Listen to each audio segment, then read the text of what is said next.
Power हम किसे कहते हैं?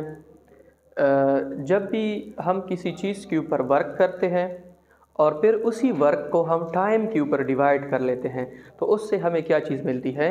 पावर मिलती है। तो पावर की डिफिनीशन क्या है? Work done per unit time is called power. या सिंपल, एक मशीन जो है वो कितने टाइम में एक फॉर्म ऑफ एनर्जी को दूसरे फॉर्म ऑफ एनर्जी में कन्वर्ट करता है, उसको हम क्या बोलते हैं? पावर बोलते हैं। अगर आपके घर में एक बल्ब है, एक लाइट है, आप उसको इलेक्ट्रिकल एनर्जी देते हैं और वो 24 घंटे जो है उसी इलेक्ट्रिकल एनर्जी को हीट प्लस लाइट में कन्वर्ट करता है। उसके ऊपर फिर लिखा होगा कि ये 100 वाट का है, वो 100 वाट बेसिकली वो क्या शो करता है? पावर शो करता है।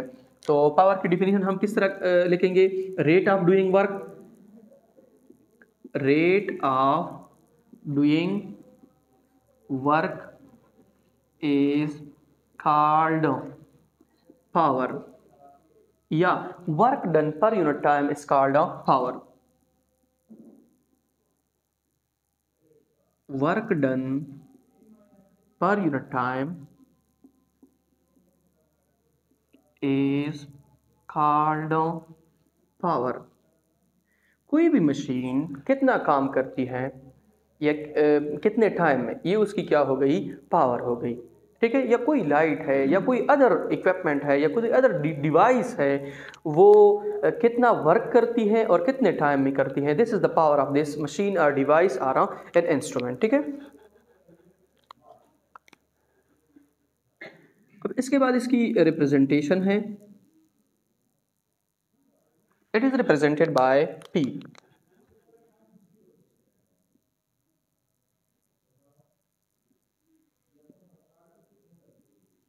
पावर को हम P से रिप्रेजेंट करते हैं और इसका जो मैथमेटिकल फॉर्म है,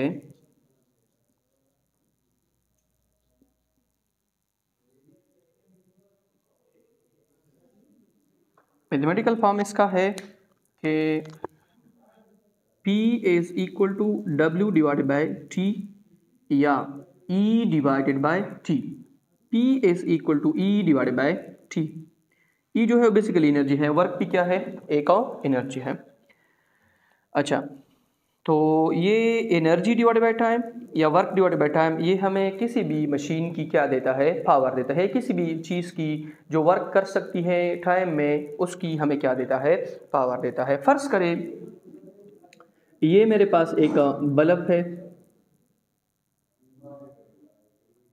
इसको मैंने नीचे से इलेक्ट्रिकल एनर्जी दी है। कौन सी एनर्जी दी है? इलेक्ट्रिकल। अब ये मुझे कौन सी एनर्जी देता है? लाइट देता है। क्या देता है? लाइट। तो ये जो बल्ब है ये कितने टाइम में इलेक्ट्रिकल एनर्जी को किस में कन्वर्ट करता है? लाइट प्लस हीट में। ये इस बल्ब की क्या है? पावर है। क्या है? पावर। या आपके घर में जो, जैसे आप कपड़े इस्त्री करते हैं, जो इस्त्री होती है उसके ऊपर लिखा होता है 120 वाट। वो 120 वाट उस इस्त्री की क्या होती है?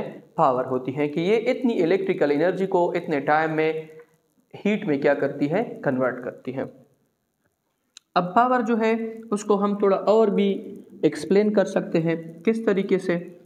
कि P is equal to W divided by T। W की जगह पे हम क्या लेके? F लेके, क्योंकि वर्क है F dot S divided by T।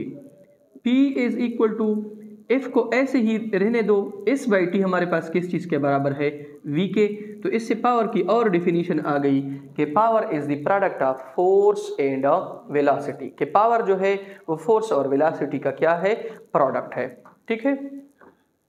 अब अगर इसको मज़ीद आप एलाबोरेट करना चाहते हो तो आप इसको इस तरीके से भी एक्सप्लेन कर सकते हो कि P is equal to W divided by T।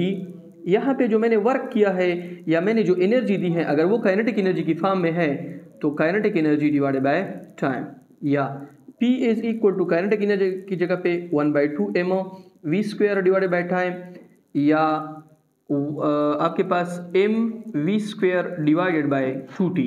ये पावर है in the form of kinetic energy. अगर आप इसको पोटेंशियल एनर्जी की फॉर्म में लिखना चाहते हैं तो P is equal to W divided by T या PE डिवाइडेड बाई T या mgh डिवाइडेड बाई T। ये आपके पास पावर है किस फॉर्म में? पोटेंशियल एनर्जी की फॉर्म में। ठीक है? आप यहाँ से और भी इक्वेशन निकाल सकते हैं कि आप P को उधर लेके जाए, T को इधर लेके जाए, तो अगर आपके पास पावर हो, मास हो, वेलोसिटी हो, तो आप टाइम भी निकाल सकते हो कि मशीन जो है इतने टाइम तक चल सकता है, इतनी पावर लेट सपोज हमें इतने टाइम तक प्रोवाइड कर सकता है। अब इसके बाद जो पावर है उसकी यूनिट है, पावर की जो यूनिट है, वर्क की यूनिट है जॉल और टाइम की यूनिट है सेकेंड। तो जॉल पर सेकंड किस चीज़ के बराबर है? वाट के। किसके बराबर है? वाट के। तो वाट हमारे पास बराबर है जॉल पर सेकंड। अब अगर मैं पावर को 1 वाट ले लूँ तो मेरे पास क्या होगा? 1 जॉल डिवाइडेड बाय 1 सेकेंड, ये मेरे पास किस चीज़ के बराबर है? 1 वाट के बराबर है। अब अगर इससे आप कम यूनिट लेना चाहते हो, ना ज़्यादा यूनिट, बड़ी यूनिट हो, तो वो है किलो वाट। क्या है? Kilowatt. और किलो वाट आपके पास क्या है? जब भी आपके पास पावर 1000 वाट होगी तो ये किस चीज़ के बराबर होगी? किलोवाट के बराबर होगी। अगर इससे भी आप बड़ी यूनिट लिखना चाहते हैं तो वो है मेगावाट। मेगावाट किस चीज़ के बराबर है? 10 की पावर 6 वाट। इसको हम क्या बोलते हैं? मेगावाट बोलते हैं। ठीक है। इसके अलावा पावर जो है इसकी और यूनिट भी है और वो हार्स पावर है। क्या है? Horse power. हार्स पावर आपके पास क्या है? 1 हार्स पावर, 1 हार्स पावर बराबर है 746 वाट के, 746 वाट के। 1 हार्स पावर अगर आपको कोई कहे कि 2 हार्स पावर, तो 2 क्रॉस 746 वाट, ये आपके पास 2 हार्स पावर। अगर 3 का पूछे तो फिर आप इनके साथ 3 को क्या कर लो? मल्टीप्लाई कर लो। अब अगर आपको कोई कहे कि आप मुझे बताएं कि 1 वाट में कितने हार्स पावर होंगे, तो 1 horsepower is equal to 746 watt. इसको डिवाइड करो 746 के ऊपर, इसको भी डिवाइड करो 746, तो 1 watt is equal to 1 horsepower divided by 746 watt. ये आपके पास किस चीज़ के बराबर होगा? 1 वाट के बराबर होगा। अगर आप इसको किस में कन्वर्ट करना चाहते हो? हार्स पावर में। ठीक है। इसके अलावा आप लोगों के बुक में एक और यूनिट डिस्कस की गई है, एनर्जी की यूनिट है। This is not the unit of power, और वो है kilowatt hour. Kilowatt hour. Kilowatt hour जो है this is the unit of energy. ये एनर्जी की यूनिट है, this is not the unit of power. तो उसको हम किस इक्वेशन से निकालेंगे? इससे कि E is equal to P cross T। E is equal to P हमारे पास पावर है, वो कितना है? किलोवाट। किलोवाट और टाइम हमारे पास क्या है? आवर।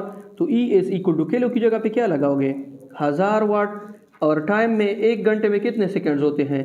3600। इसको मल्टीप्लाई करो, E इज इक्वल टू 1000 × 3600, इससे क्या आता है? 1 2 3, और वाट की जगह पे joule per second dot second. Second और second cancel. E is equal to, इसको अभी स्टैंडर्ड फॉर्म में लिखो, 3.6 क्रॉस 10 की पावर 6 जूल, या E is equal to 3.6 megajoule. ये आपके पास क्या है? एनर्जी की यूनिट है।